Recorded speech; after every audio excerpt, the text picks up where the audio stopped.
Bonjour à toutes et à tous. Au nom de la région Sud, je vous souhaite la bienvenue sur ce nouveau webinaire qui concernera les formations sanitaires et sociales. Donc, nous allons traiter de tous les métiers, éducateurs, infirmiers, aides-soignants. Et donc, ce webinaire s'inscrit dans le cadre des mercredis de l'orientation en région Sud. Donc, juste quelques petits éléments pratiques. Vous pourrez nous poser toutes les questions que vous désirez dans le chat qui se situe en haut. Normalement en haut à droite de votre écran. Donc là-dessus, sur cette partie-là, vous pouvez nous écrire toutes vos questions et on en profitera également pour vous communiquer tous les liens utiles pour alimenter nos réflexions. Vous pourrez également retrouver ce webinaire en replay sur le site www.orientation-regionsud.fr. Donc, je vous propose dès maintenant de rentrer dans le vif du sujet. Les formations sanitaires et sociales façonnent les professionnels dévoués et compétents de notre système de santé et de bien-être social. Dans un monde en perpétuelle évolution où les défis de santé et les besoins sociaux ne cessent de croître, le rôle des éducateurs, des infirmiers et des aides-soignants revêt une importance capitale. Donc, dans le cadre de cette conférence, nous vous présenterons un peu un état des lieux du secteur sur la région Sud. Puis, nous explorons les différentes formations disponibles, leur diversité, les débouchés professionnels, les possibilités d'aide et de financement des formations.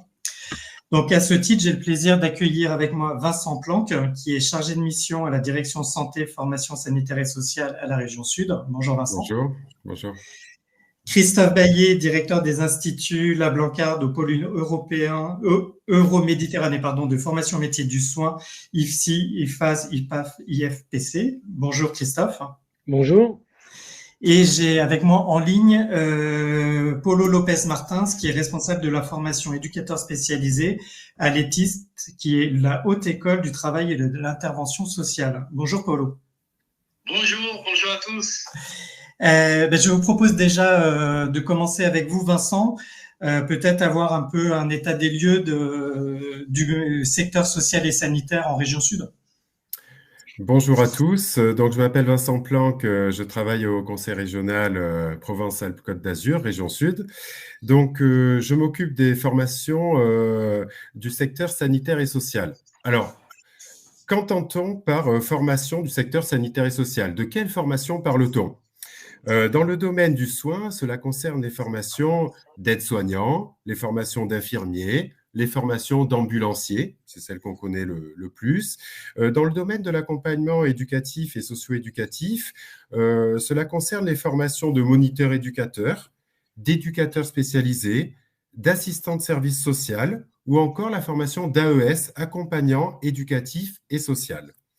Dans le secteur de la petite enfance, on retrouve quelle formation? On retrouve la formation du diplôme d'État d'auxiliaire de puériculture, la formation de puéricultrice, par exemple, ou encore la formation d'éducateur de jeunes enfants.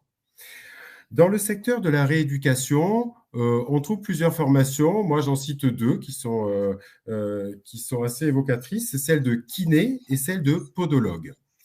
Enfin, dans le domaine de l'encadrement, nous retrouvons les formations de cadre de santé et la formation CAFERUIS. Alors, CAFERUIS, c'est le certificat d'aptitude aux fonctions d'encadrement dans le social. On y reviendra plus tard. Alors, toutes ces formations que je viens de citer représentent le secteur global du sanitaire et du social. Ces formations offrent une grande perspective d'avenir avec un taux d'insertion professionnelle très élevé qui est de 90%. Ce sont des secteurs d'emploi qui sont très attractifs et très recherchés par les employeurs. Les métiers du sanitaire et du social représentent 15% de l'emploi dans notre région, soit un emploi sur 7, ce qui est énorme. Ce sont des emplois qu'on retrouve par exemple dans les hôpitaux, également dans l'aide à domicile de manière globale, ou encore dans les établissements médico-sociaux, par exemple. Au total, je vous ai cité qu'un échantillon des formations, au total, cela représente 28 formations différentes, réparties sur 80 sites de formation, avec 17 000 élèves ou étudiants répartis sur toute la région Sud.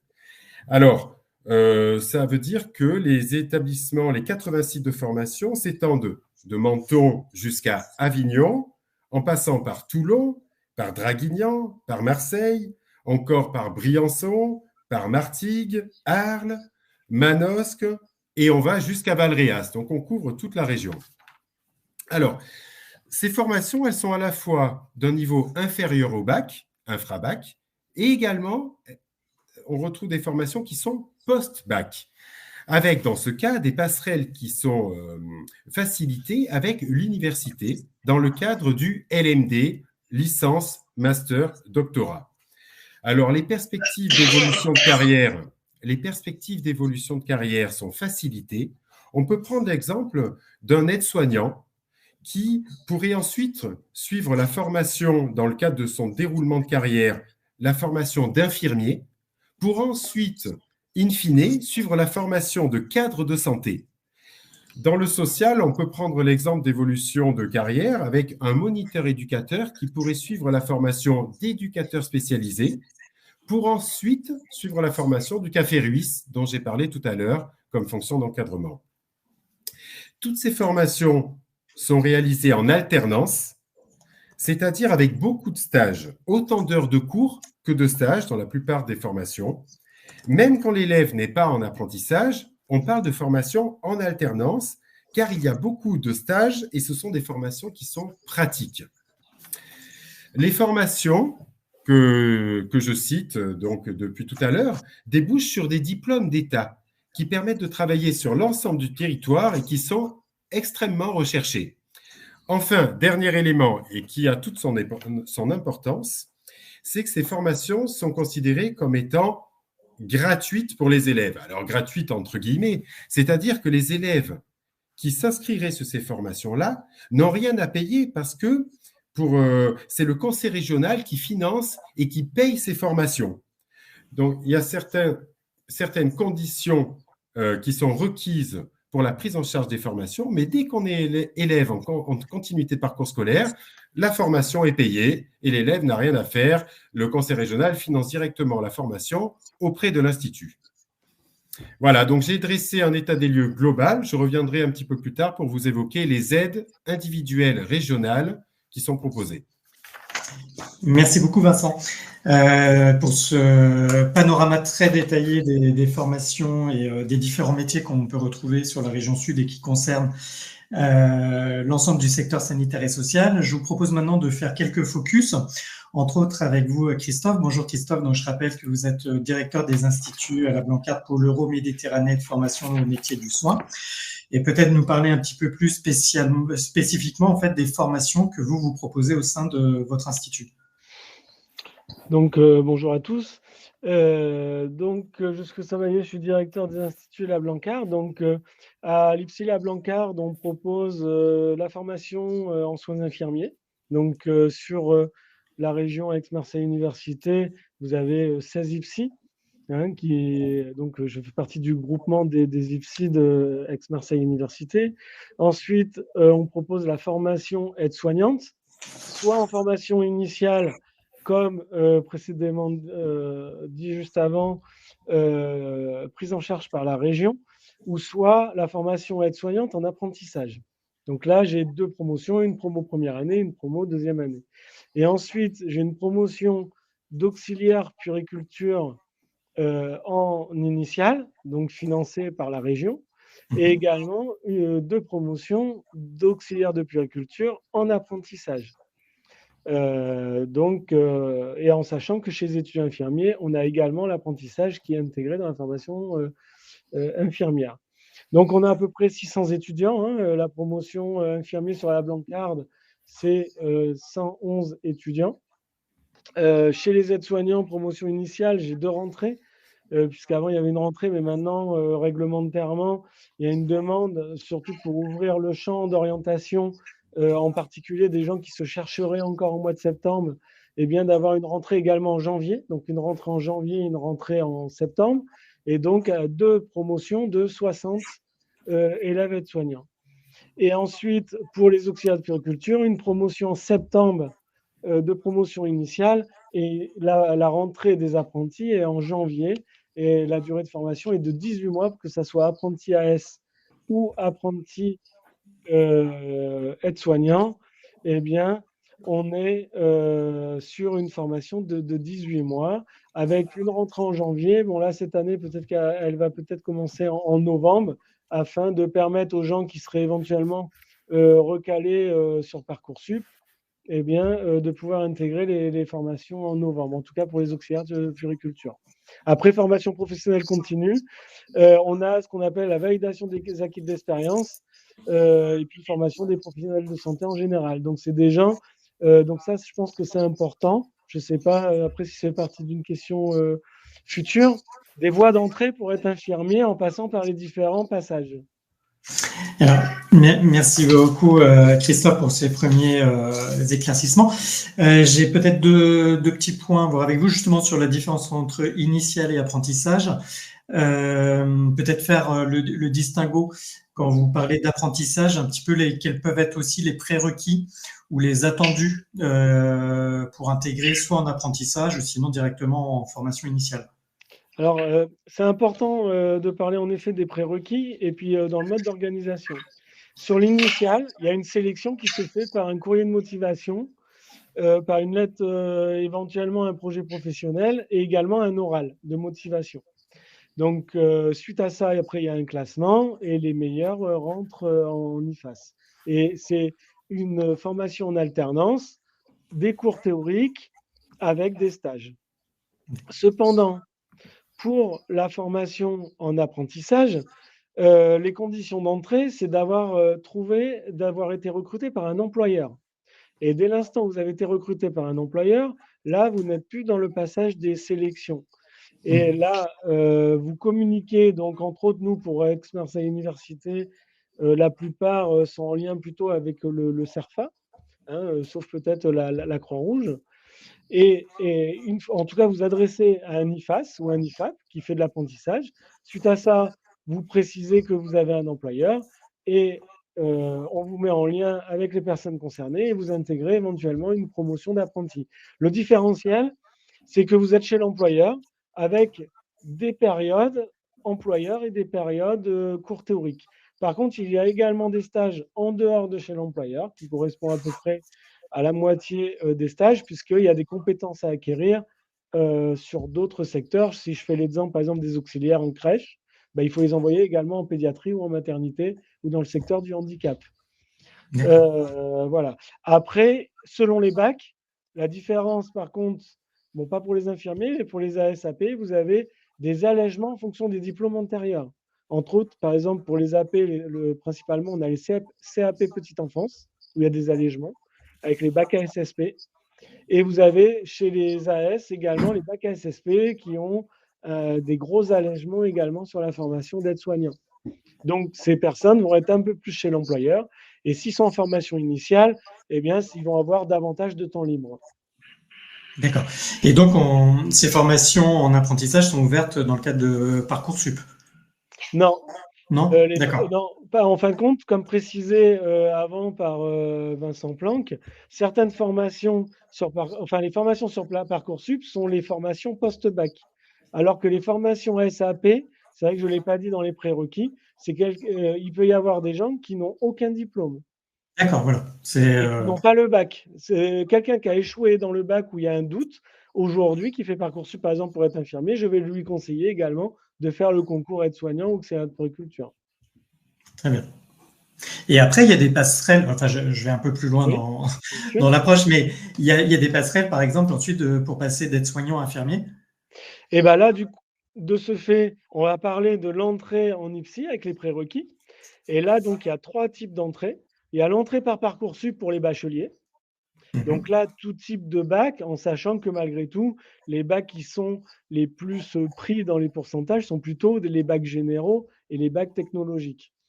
Après, il y a une autre voie d'entrée qui est la voie des aides-soignants auxiliaires de puriculture, où là, aide-soignant auxiliaire de puriculture qui est bachelier peut représenter Parcoursup, mais avec des billes supplémentaires, surtout une expérience professionnelle dans le milieu de la santé, avec du vocabulaire, avec des connaissances supplémentaires, et ils peuvent repasser par Parcoursup. Ou alors, après 3 ans d'expérience, ils ont la possibilité de passer soit par la voie professionnelle continue, donc qui est un concours avec une épreuve de maths d'une demi-heure, une épreuve de français d'une demi-heure et un oral, ou aujourd'hui, depuis cette année-là, qui est en expérimentale, puisqu'il y a une loi qui est passée en 2022, eh bien, il y a les aides-soignants qui rentreraient directement en deuxième année après avoir fait la sélection et avoir fait un parcours de formation de 3 mois avec un examen à la fin des 3 mois pour valider les connaissances de première année et ainsi rentrer directement en deuxième année. Très bien. Parfait. Ben, merci beaucoup, Christophe. Moi, je pense qu'on aura l'occasion de revenir ensuite sur d'autres aspects. Paolo Lopez Martin, bonjour. Donc, je rappelle que vous êtes responsable de la formation éducateur spécialisé à l'ETIS. Donc, l'ETIS, c'est la Haute École de Travail et de l'Intervention. Paolo, merci d'être avec nous. Alors, vous êtes via le téléphone parce qu'on a eu un léger problème de connexion. Du coup, pouvez-vous nous en dire un peu plus sur la formation éducateur spécialisée que vous représentez? Oui, bonjour à tous. Excusez-moi, hein, j'ai pas réussi à me connecter. Est-ce que vous m'entendez bien? Ça a l'air. Oui. Okay. J'ai des têtes qui me font oui. Bon, la formation d'éducateur spécialisé est donc une formation de grade de licence, c'est-à-dire que pour y accéder, il faut s'inscrire sur Parcoursup, hein. C'est la nouvelle modalité d'inscription de parcours, choisir l'établissement dans lequel on veut faire sa formation. Les critères d'inscription, c'est d'avoir au moins le bac ou un niveau de diplôme équivalent. Et après, c'est une formation dite en alternance, c'est-à-dire que les candidats ont à la fois des cours en centre de formation, à ETIS, et du temps de stage dans des établissements de l'éducation spécialisée. C'est donc une formation dite en alternance sur une durée totale de 3 ans. Et c'est donc une formation qui après ouvre des perspectives soit de poursuite dans des études universitaires, soit d'autres diplômes dans le travail social, par exemple les diplômes de cadre, comme disait M. Planck tout à l'heure. Voilà, et ETIS, si vous voulez, juste pour dire un mot de plus sur l'école, hein, c'est une école qui accueille à peu près 3000 étudiants par an et qui forme à tous les diplômes du travail social, hein, tous ceux qu'a énuméré M. Planck, et qui fait aussi de la formation continue. Toutes les formations se font dans l'ensemble des dispositifs, à la fois par l'apprentissage, par la voie initiale ou en situation d'emploi. D'accord. Voilà, chaque formation est encadrée par un cadre, un responsable de département, une équipe pédagogique, et après des intervenants extérieurs, hein, qui sont à la fois des experts dans une thématique précise ou des professionnels de terrain qui viennent partager avec les étudiants leur expérience professionnelle. Dans ce type de formation, nous accueillons tout type de public, c'est-à-dire que nous avons aussi bien des étudiants qui sont en parcours scolaire, hein, qui sortent du bac et qui rentrent directement en formation, mais nous avons aussi des professionnels qui ont déjà de l'expérience et qui sont déjà en activité professionnelle et qui viennent poursuivre leurs études et construire, développer leur parcours professionnel. Nous avons parmi les étudiants des étudiants en situation de handicap, et pour ces étudiants-là, nous mettons en place tout un dispositif d'accompagnement adapté, à la fois en termes de modalités pédagogiques, mais aussi des modalités de certification, c'est-à-dire que leurs examens sont aménagés selon leur handicap et selon les préconisations qui sont faites par le candidat ou par leur médecin qui les accompagne. Très bien. Et du coup, je vais vous poser un peu la même question qu'à Christophe. Pour vous, quels sont les prérequis justement pour s'inscrire sur une formation en éducateur spécialisé? Alors, je crois que pour ce type de métier, de travail social et de l'aide à la personne en général. Hein. On peut intégrer, bien sûr, les formations d'aide-soignant ou d'infirmier. Je crois que le premier prérequis n'est pas du tout d'ordre ni scolaire ni intellectuel, il est d'ordre personnel et humain. Je crois qu'il faut avoir envie d'exercer un métier tourné vers l'aide et vers l'autre. Il faut avoir une prédisposition à aider, à accompagner, parce que la particularité des travailleurs sociaux, il faut peut-être le rappeler, hein, c'est avoir le désir de faire de l'accompagnement des personnes vulnérables et des personnes en difficulté sociale, familiale, professionnelle, c'est de faire de leur aide un choix professionnel, c'est-à-dire exercer un métier tourné vers les autres. Je crois que ça, c'est le premier critère. Le deuxième critère, c'est lorsqu'on s'inscrit dans ce type de formation, c'est d'avoir une idée quand même du diplôme et du métier pour lequel on postule. C'est-à-dire que si demain, je décide de m'inscrire à la formation d'éducateur spécialisé, il faut à minima que j'ai une petite idée de ce que c'est que ce métier-là. Alors, je peux chercher de l'information, bien sûr, sur Internet, hein, parce qu'on a beaucoup d'informations sur les métiers, les référentiels de compétences, les référentiels d'activité, de formation. Donc, on peut quand même avoir une idée de ce que c'est qu'être éducateur, de ce que c'est que la formation, hein, les contenus, l'organisation et tout ça. Mais si on connaît, si on a dans son entourage quelqu'un qui exerce le métier ou qui connaît le métier, c'est peut-être aussi bien d'en parler pour avoir une idée assez claire de ce que c'est que ce métier. Après, on postule à cette formation, on s'inscrit donc sur Parcoursup. L'étape suivante, c'est un entretien. Alors, à EPIS, l'entretien dure 30 minutes. Il se fait en présence d'un professionnel et d'un formateur. Et le binôme, pendant une demi-heure, essaye d'évaluer la motivation du candidat, la connaissance qu'il a de la formation et du métier.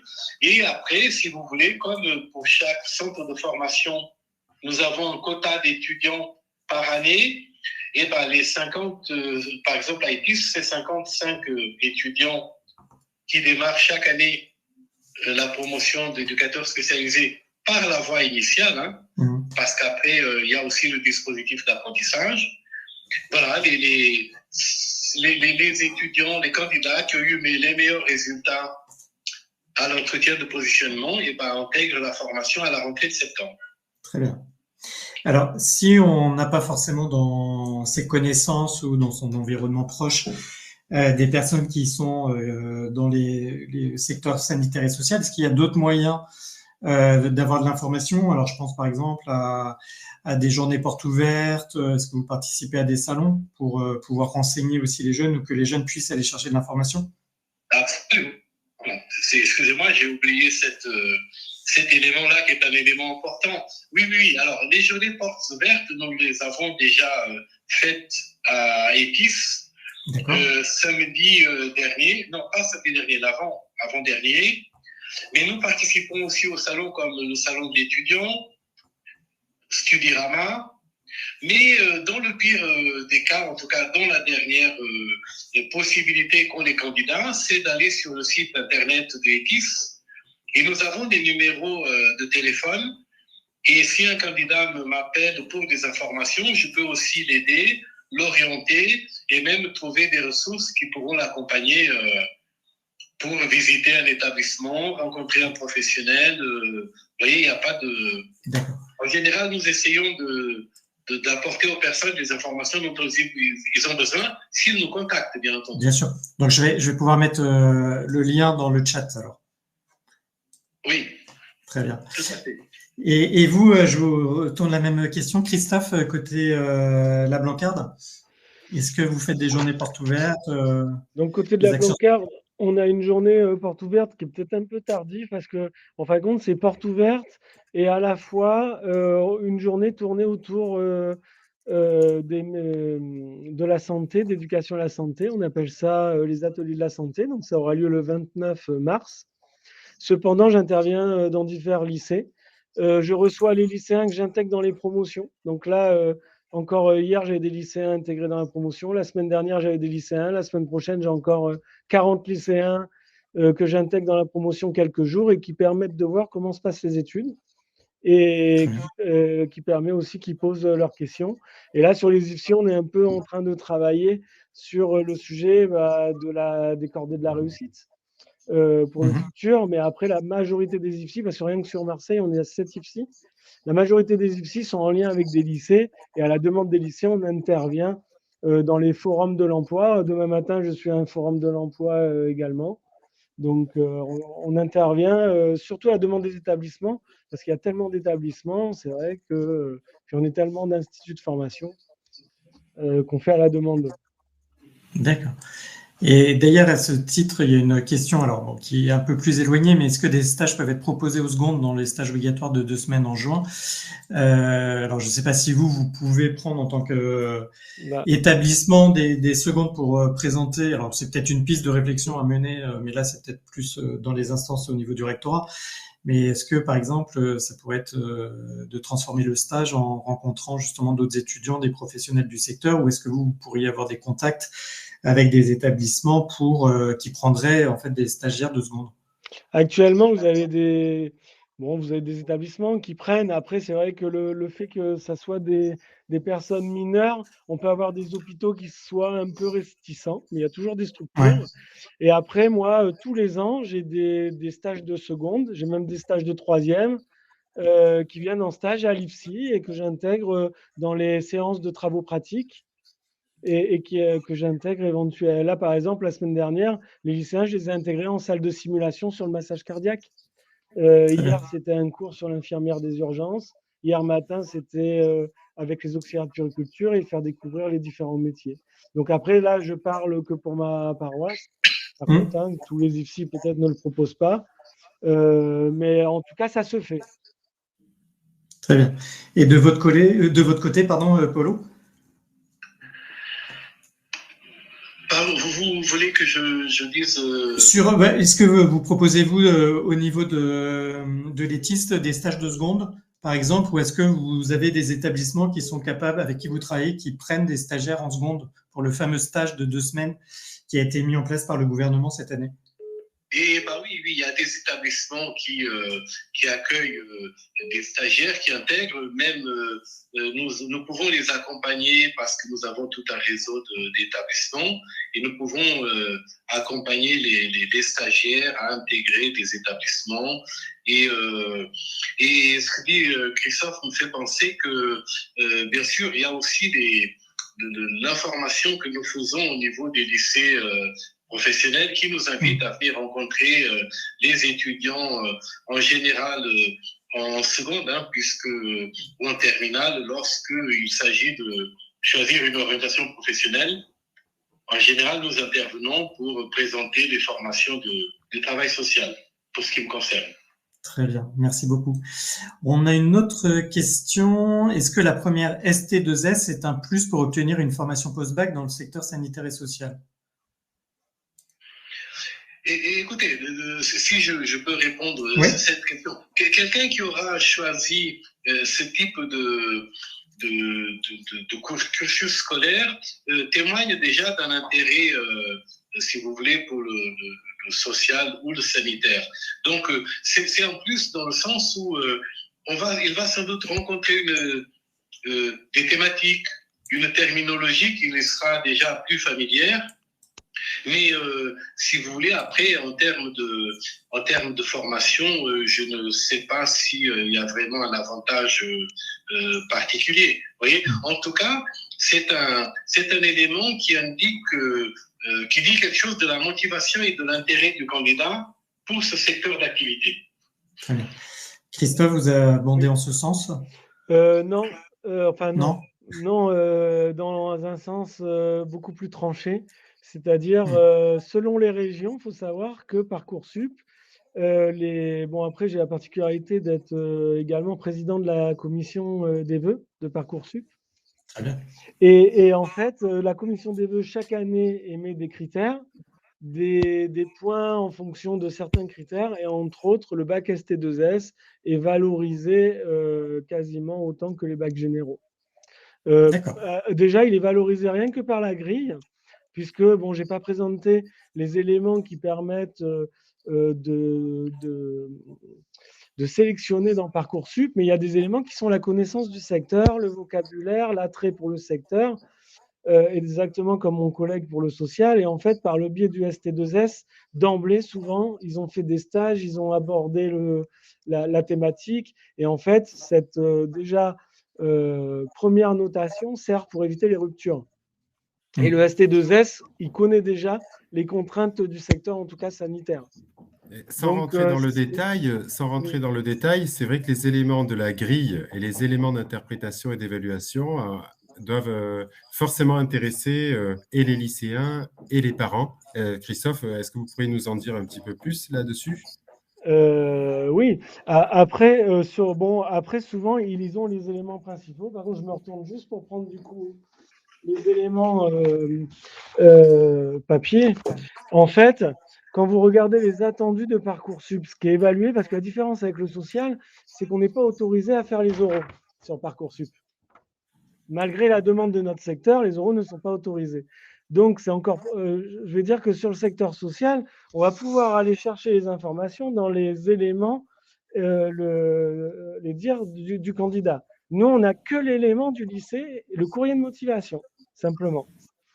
Et donc, dans le dossier papier, on va devoir déjà, le premier élément attendu, c'est l'intérêt pour les questions sanitaires et sociales.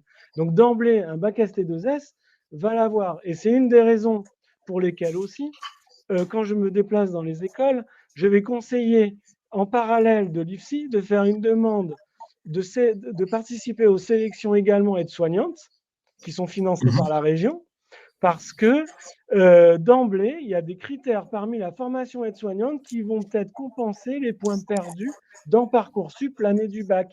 Et vous l'avez très bien dit, quelqu'un qui n'a pas d'entourage du secteur sanitaire, quelqu'un qui ne connaît pas du tout le secteur, etc., eh bien, plutôt que d'aller faire une licence de bio à contre-cœur, parce qu'on a ça dans les promotions d'infirmiers, des gens qui rentrent à la fac juste à contre-cœur, parce que c'est un choix Parcoursup par défaut. Et des fois, eh bien, je démontre qu'il faut mieux à 18 ans aller faire une année d'aide-soignante. Et il faut savoir qu'on a quand même 30% de nos effectifs qui sont des anciens aides-soignants, voire même qui n'ont jamais exercé en tant qu'aide-soignant. Donc, c'est une voie vraiment suite à cet attendu. Après, vous avez un deuxième attendu qui sont les qualités humaines et capacités relationnelles. Et souvent, dans le dossier Parcoursup, à 18 ans, on ne sait pas trop les mettre en avant. Les aptitudes à écouter, les aptitudes à autrui. Donc, on est obligé, donc on se base sur les appréciations des professeurs, mais surtout sur le courrier de motivation. Et après, vous avez 4 grands tableaux qu'ils ont à remplir, par exemple sur l'engagement citoyen. Est-ce qu'ils ont déjà travaillé? Donc, je donne un exemple à quelqu'un qui fait du foot. On ne met pas juste je fais du foot, c'est dans le foot, il y a le travail d'équipe, il y a la collaboration, il y a de l'analyse, il y a de la stratégie. On va au-delà. Et après, la troisième compétence, c'est en matière d'expression écrite et orale. Donc ça, on va regarder les notes orales dans les éléments. Mais surtout au niveau écrit, si on a des lettres de motivation remplies de fautes d'orthographe, c'est vrai que d'emblée, on risque de perdre des points à ce niveau-là. Ensuite, vous avez les aptitudes à la démarche scientifique et les bases de l'arithmétique. Donc après, l'idée de dire qu'il faut faire maths spé, c'est totalement faux, en tout cas pour le sanitaire. Il faut simplement être bon en maths, mais avoir un niveau bon en produit en croix. C'est-à-dire que si vous êtes mauvais en maths, ça ne sert à rien de faire une maths spé parce que vous êtes infirmier. Parce que le 6 en maths spé, eh bien, il va défavoriser dans ce critère-là. Et après, il y a les compétences organisationnelles et savoir-être qu'on va rechercher également sur les éléments remplis par les candidats. Et après, la sélection Parcoursup se fait sur 3 blocs. Premier bloc, c'est l'algorithme des notes de première et de terminale, quel que soit le bac. Et après, il y a des coefs selon les matières, bien sûr, attendues en fonction des bacs, mais tous les bacs sont acceptés. Ensuite, il y a un deuxième bloc qui est la fiche à venir remplie par le proviseur, qui met une note également. Et ensuite, il y a une note mise par les IFSI, et je le dis, qui lisent intégralement le dossier. On met à peu près 20 minutes par dossier, et qui mettent une note, et qui peut compter jusqu'à aussi la moitié de la note générale de Parcoursup. donc qui compte autant que l'algorithme des notes du lycée, de première et de terminale. Donc, je ne sais pas si j'étais assez concis. Si, c'est très bien, bah oui. Merci beaucoup pour tous ces éclairages pour intégrer les formations. Avant de passer sur le volet des aides de la région, très rapidement, Christophe et Polo, vous évoquiez tout à l'heure dans le cadre de vos formations qu'il y avait qu'il y avait des professionnels qui intervenaient. Justement, comme on est sur quand même des formations très apprenantes, d'où aussi l'intérêt de les faire en alternance. Quelle est un peu la part justement des professionnels qui interviennent dans vos formations et la part du temps passé en organisme, en entreprise, dans le cadre des différentes formations? Alors, pour les formations en travail social, je crois que c'est presque un élément commun à toutes les formations. La formation pratique, elle est d'une durée plus longue, plus importante que le temps de formation théorique. À titre d'exemple, pour les éducateurs spécialisés, le temps de formation théorique est de 1450, alors que le temps de stage est de 2100 heures, qui correspond à 60 semaines de présence effective sur le terrain. Après, si vous voulez, en termes d'intervention de formateurs permanents et de formateurs occasionnels, je crois que 40% de la formation est assurée par les formateurs permanents et 60% par les intervenants extérieurs, pas seulement des professionnels de terrain, mais aussi des experts et des spécialistes dans les différentes thématiques qui constituent le programme de formation des étudiants. Juste pour terminer sur la question du travail social et de l'accès à l'emploi, parce que je crois que c'est un élément important qu'il faut peut-être soulever. En travail social, aujourd'hui, je crois que l'employabilité peut être totale, c'est-à-dire que tous les étudiants qui sortent avec un diplôme d'un centre de formation en travail social peuvent trouver immédiatement un emploi. Voilà. Ça, c'est important. D'ailleurs, dans le département des Alpes-Maritimes, il y a un vrai déficit et une vraie difficulté pour les employeurs de trouver des candidats diplômés. D'ailleurs, je peux vous avouer qu'à ITIS, je reçois presque tous les jours des offres d'emploi émanant des différents services et établissements du travail social. Très bien. Donc, il faut vraiment former et développer ses compétences dans ces métiers.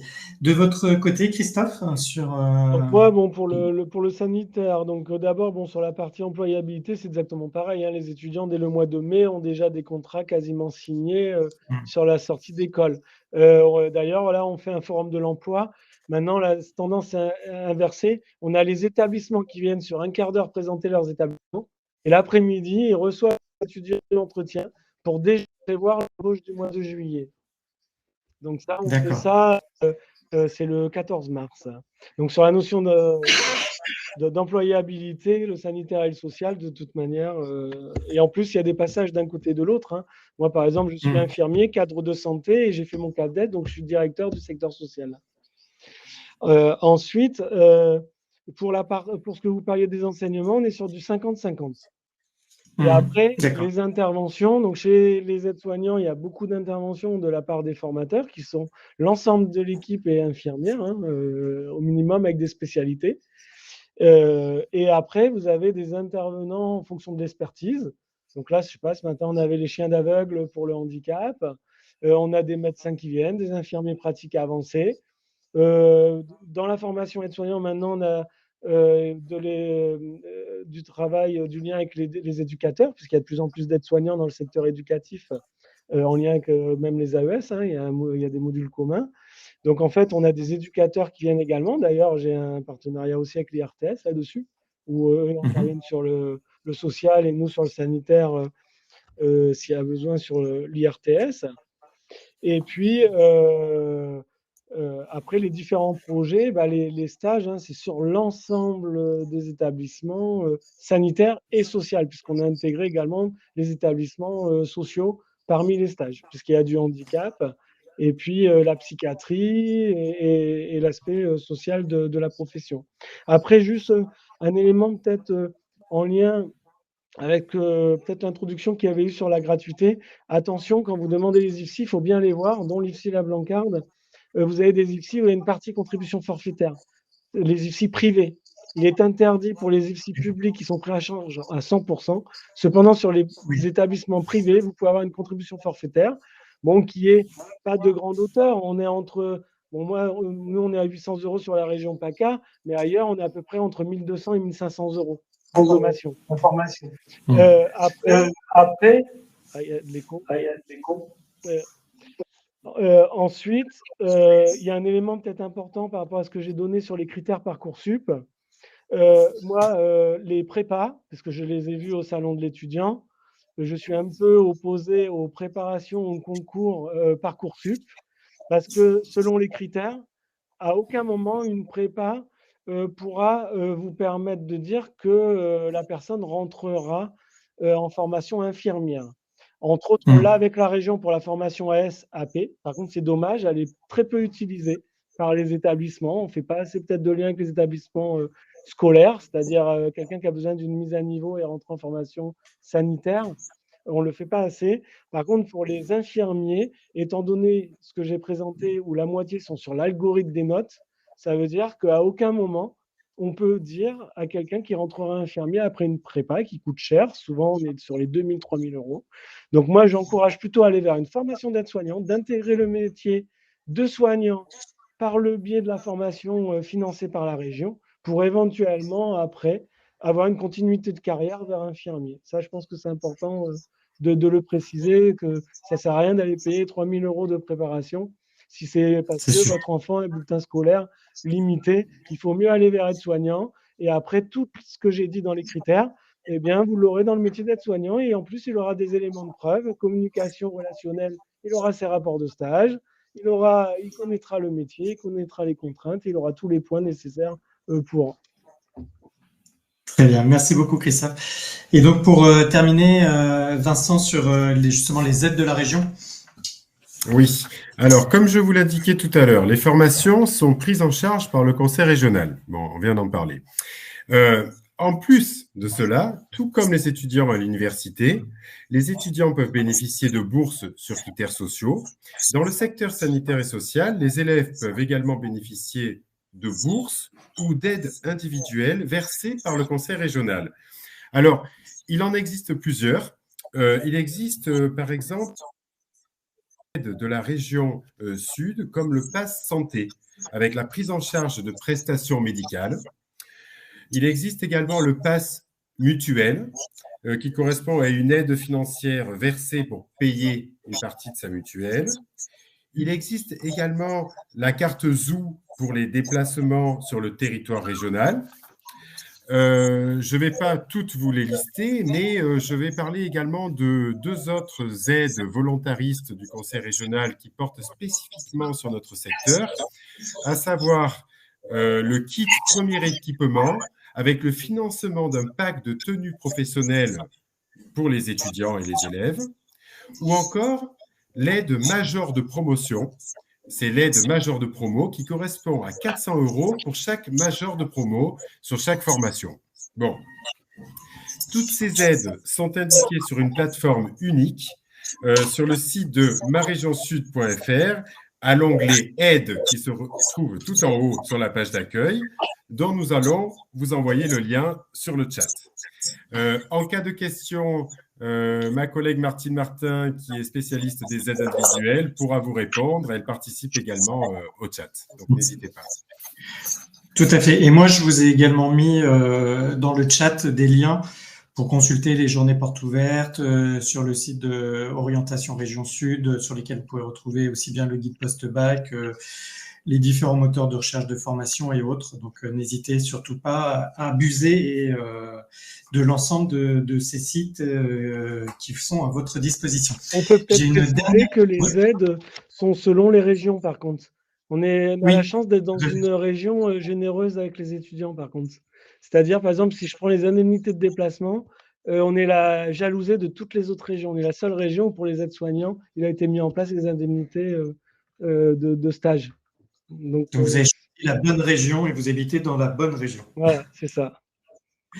J'ai une dernière question avant de clôturer. Comment se passe l'étude du dossier d'un élève en réorientation qui s'est inscrit sur Parcoursup puisqu'il n'a plus sa fiche à venir? Est-ce qu'il existe un nouveau barème? C'est peut-être plus pour vous, Christophe. Oui, j'imagine que c'est par rapport à ce que j'ai dit. Eh bien, en fait, vous avez plus l'algorithme des notes de lycée, mais attention, les notes de lycée sont quand même figées jusqu'à 5 ans. Ça veut dire que c'est pour ça que je dis que la prépa, éventuellement, n'est pas spécialement une solution, parce que si votre enfant a un bulletin scolaire médiocre ou très moyen qui passe pas dans les moyennes demandées sur Parcoursup, et bien malheureusement, même 3 ans après sa sortie de bac, ses notes sont toujours dans Parcoursup. Par contre, en effet, il n'y a pas la fiche à venir. Et puis ensuite, on va prendre en considération tout ce qui va être ajouté dans le courrier de motivation et les différents tableaux qui sont complétés sur les motivations. Donc en fait, après, automatiquement, le pourcentage est recalculé en fonction des pourcentages de ces 2 blocs. Et après, vous avez même des gens où il n'y a plus de notes du tout. Et là, vous avez que la note du courrier de motivation et du CV. Et ça peut être avantageux, mais pas si avantageux que ça non plus, parce que tous les éléments que j'ai donnés, on peut les repérer que dans un courrier de motivation, alors que dans des bulletins scolaires, on a beaucoup plus d'informations.